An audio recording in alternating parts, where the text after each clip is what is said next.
Daniel Mercer stood outside Manhattan's most exclusive restaurant on New Year's Eve, watching wealthy couples disappear behind its golden doors.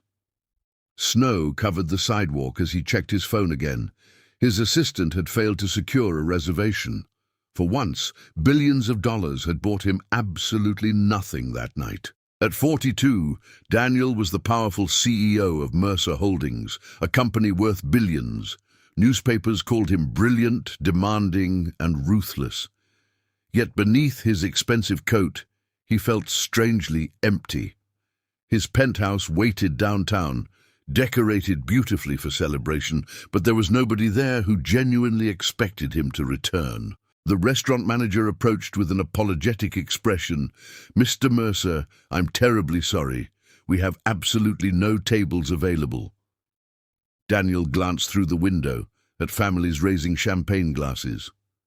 "I understand," he answered quietly. He turned toward the street, suddenly aware that his enormous success had never prepared him for loneliness. Then a man near the entrance stood and raised his hand. "Sir," he called. Daniel stopped. The stranger wore a simple winter coat and sat beside a little girl drawing stars on a napkin. "Come sit with us," he said. "There's room." Daniel stared, unsure whether he had heard correctly. "You're sure?" Daniel asked. The stranger smiled. "Of course, it's New Year's Eve. Nobody should spend it standing outside." The manager tried to object, but the man waved him away. "I'm Michael Reed," he said, "and this is my daughter, Sophie." The little girl smiled shyly at Daniel. Daniel hesitated. He was accustomed to invitations carrying hidden motives, business proposals, or requests for money. Michael knew nothing about him except that he looked lonely. Still, something about the offer felt sincere. Daniel removed his gloves and joined them. The table was modest, but its warmth felt strangely luxurious. Sophie immediately asked, "Are you famous?" Daniel nearly laughed. Michael apologized. "She's curious." Sophie pointed at him. "You look like the man from Dad's magazine." Daniel introduced himself. Michael simply nodded, unimpressed by his billions, then asked Sophie about her drawing. Daniel realized how unusual that felt. During dinner, Daniel learned that Michael was a single father working as a maintenance supervisor at a downtown hotel. He had saved for months to give Sophie one special New Year's Eve. Their meal was simple, but Michael watched his daughter with obvious pride, making Daniel notice something missing from his own life. Sophie wore a small silver bracelet her father had bought after skipping several personal expenses. She treated it like treasure. Daniel watched her smile and felt something tighten inside his chest. He had purchased expensive gifts for executives and clients, yet he could not remember the last time something inexpensive had made him genuinely happy. As midnight he approached, the restaurant lights dimmed. Everyone prepared for the countdown. Sophie reached for Michael's hand. Daniel looked around and realized he had spent years surrounded by people who knew his wealth, position, and company, but almost nobody who knew him personally. Michael had offered kindness without asking anything. 10, 9, 8! The restaurant shouted. Sophie laughed while holding her father's hand. Daniel joined them, smiling genuinely for the first time in months. 3, 2, 1! Confetti filled the room. "Happy New Year!"